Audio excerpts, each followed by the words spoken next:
क्या तुम इतनी देर से मेरे कमरे में थी? मैं तो अभी ऊपर आई हूँ। मरियम आंटी से पूछ लो तुम अगर चाहो तो। छोड़ो तुबा, चलो चलकर वो ड्रेस देखते हैं।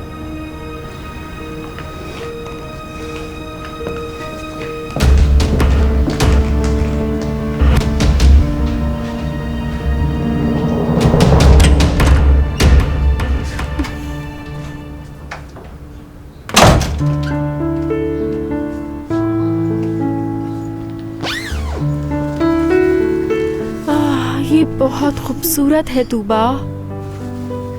शुक्रिया बैरिन। अभी मुझे जाना होगा, ठीक है? Bye bye. Bye bye.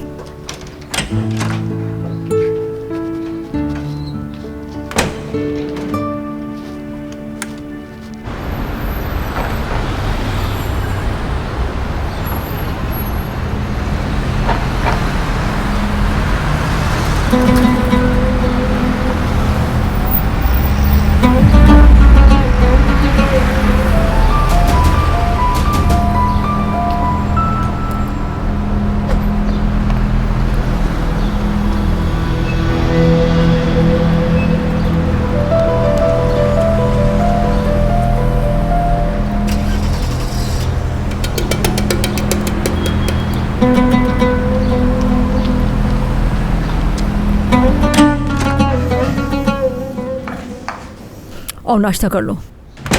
नहीं, मुझे नहीं करना। अम्मी, मैं बाहर जाना चाहती हूँ कुछ देर। हम हर वक्त इसी तरह काम तो नहीं कर सकते ना। ठीक है, तो तुम अपनी अम्मी के साथ शॉपिंग करने चली जाओ। बहुत शुक्रिया मरियम। वैसे मैं अभी आपसे ये पूछने वाली थी, मगर लेकिन ये सोच के चुप हो गई कि दोनों को साथ जाने पे कोई मसला ना हो। अम्मी, मरियम आंटी हमारी मालिक नहीं है जो हम इनसे पूछें, और ना ही मुझे उनकी इजाज़त की ज़रूरत है।